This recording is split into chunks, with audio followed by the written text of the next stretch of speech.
start record. Mark Hughes joins me now from Woodlands Stud. Firstly, Hughesy, welcome, mate. Hey Paul, how you going? Beautiful wintry day in Melbourne, mate. We always love starting these conversations about the weather, mate. That's what the breeding industry does. So 5 weeks into the season already, and things are rocking and rolling. So, but yeah, all good and a positive start, which is terrific. It's a very different year here in Australia. I think I've had the shorts on once. It's ridiculous. Like we're coming up to halfway through October. It's a very different year, but there is plenty going on in the breeding season. Lots of foals getting published out and about, which is really, really good. I saw a couple of sweet loos yesterday at Noel Shins that looked terrific. There's lots going on, lots of positive stuff about it. But you and I are here to make breeders and people aware that Down by the Seaside is back serving. Yeah, look, we made the decision that he'll jump back on the stallion roster this Friday, the 15th of October. So after the roller coaster events of his arrival back in August with his colic surgery, the horses recovered exceptionally well, and we've made the decision for him to join the roster on Friday. So it's great news for all the breeders that are booked to him, full book in Australia, and edging towards a very, very big book in New Zealand as well. So, 6 or 7 weeks ago, as I said, there was a roller coaster of emotions around him.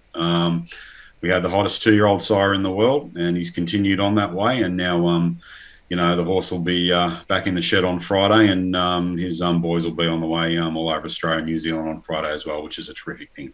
There was a photo put up today on social media about him at the Clevedon property. It looks sensational. Plus, he looks terrific. He looks like he's made a great recovery.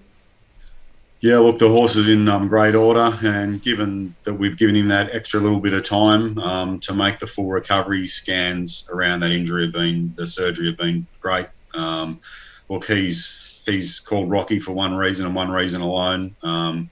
He's built like a prize fighter, and he's recovered that way as well. So, he's keen. Look, the property looks magnificent. It's very green, very similar weather over there to what we've had here in Australia. But his recovery's been first class, and he's a fairly smart animal as well. He knows how to look after himself, and that's what these great horses seem to be able to do. I've got a video up at the minute which was posted, I reckon, possibly 2 weeks ago, maybe, not long after he'd arrived at the property, but obviously not long after. You say about him being smart, right on cue when you said that. He was just walking around the paddock. That was the day that he'd been put out. But he's an immaculate looking horse as well, isn't he? Yeah. Look, he's a highly intelligent animal. He was a great racehorse. He's just all those sort of things. And that day we released him into the paddock, it's not as if he roared in there. Like No. He went in of his own accord. He knew he was recovering. He knew that the right way forward was to look after himself, and that's a sign of a horse with a brain, mate, as well, which is a great fill up for us to know as well. But we see that reflected in him anyway the last couple of years, and certainly within his progeny, which is terrific. His book in Australia? Book full and closed, wait list 20 to 25 people. Everybody's stuck fat and held their spots. There's been the odd little bit of mare swapping over the journey with the dry mares at the start of the year, but no one's dropped out with their breeds to him, which is a fantastic support from all the Australian breeders with him going forward. Yep, and so this is mainly a promotion to make sure people are aware that he will be standing and he will be available, which is key. And as you said, start from Friday. So I would imagine you're going to get a lot of people, very, very keen. It's going to be just a bit of patience from people, just to let things sort out the first week or two. But yeah, it'll be all systems go after that.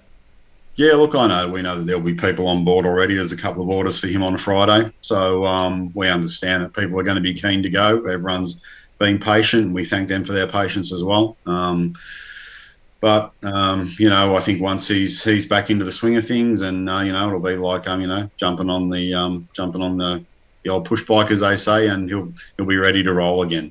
So, and just one thing for the Australian breeders and the semen bases who are breeding with us as well. Just note now we're collecting our horses a lot later, so we're getting out of bed at 2:30 New Zealand time to collect our stallions. So the semen that leaves New Zealand on Friday morning is 12 or 14 hours younger than it has been for the first 3 or 4 weeks of the season. We started that last week, so our staff and our stallions are doing a great job in the last 3 collects that they're getting up in the middle of the night to make sure the the semen for our boys is younger when it hits Australia and other parts of New Zealand compared to when we started the season. So a big shout out to all our staff. We know it's hard that time in the morning, and there's a few very long faces by the time Friday rolls around. But that's what we're doing to make things easier for our breeders in Australia and New Zealand. We just had a couple of little technical glitches there, the modern technology and the way things work here. But Hughesy, we were saying about the staff starting early and the rest, but Sweet Lou, just wanted to touch base with him. I mentioned there before I saw some rip and foals at Noel Shin's yesterday, but his book is very, very nearly full here in Australia.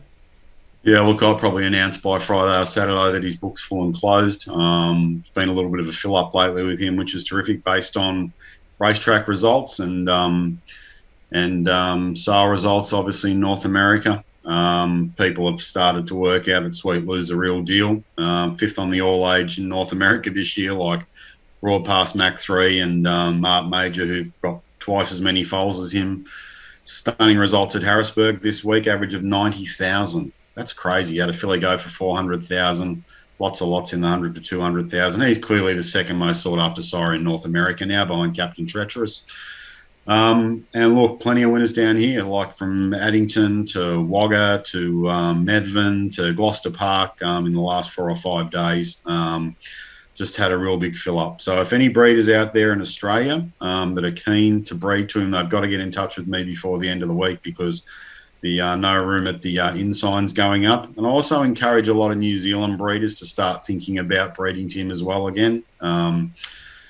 Lou's going to have a big say and a big footprint in this industry going forward. I just noted on a little thing I saw online before that he's got 42% of his foal crop, 42% of the catalogue in Sydney this year or something for the APG sale. So crazy amount of numbers for him. So maybe 42% of his actual breed, not 42% of the sale, but still a massive fill up, and will probably be the leading sire there this year.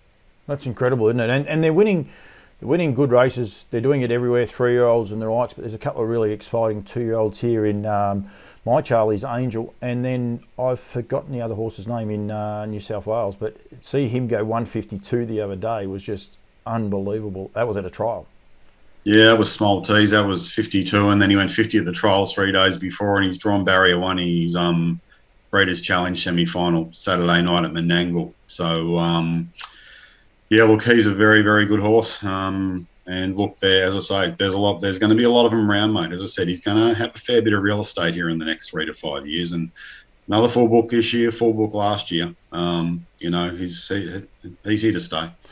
3 of the top 4 horses across the line, Woodlands bred in the Victoria Cup the other night. We had the Lather Up Derby, which was a terrific race. Don't forget Lather Up, standing at Lower Long Farms in conjunction with Woodlands Stud. And also don't forget Speeding Spur for all of our Australian people, because he is eligible for the Vic Bred Pure, the $12,000 first win bonus as well. There's plenty going on with Woodlands. Mark, we don't even mention What the Hill at the minute. We might touch on him a little bit later on, but just enormous what Woodlands have been able to do this season.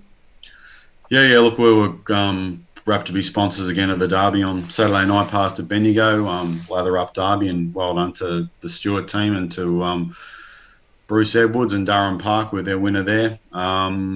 Look, Bettor's Delight had 4 on the card. Actually, American Ideal was the broodmare sire of the Derby winner. American Ideal won a homegrown for Mick Stanley with his 2-year-old there, and Bettor's won a 2-year-old homegrown as well. So, look, it was a great night for us. Quinella in the Cup. Just great to see good horses at the races and that sort of thing. And that elite level is just great to be part of, and great to be sponsoring as well. Absolutely. Anyone wants to get in touch with Mark Hughes, you can go to, or you can email him at markhughes@woodlandsstud.co.nz. Is that your email address? Yep, that's correct, Wayne. Correct, Wayne. And if you want to go to the Woodlands site, just go to woodlandsstud.co.nz. But make sure you put the 2 S's in, all the W's, and make sure you put the 2 W's in the middle, because that'll throw you a curveball otherwise. Hughesy, thank you very much for joining me, mate. A little bit of a trying one a couple of times for some reason. One my end, one your end. But we got the job done, mate. But great to see Seaside back. First collects Friday. Get in touch with Mark. Anyone that's ready to breed to him, be just be ready that there'll be probably a little bit of a backlog. So be patient, and Mark will do his wonders. Yep, we'll be in touch, and look, we're anticipating that going forward things will be back to business as usual with him. Good to go. Thanks again, mate. Great catch up.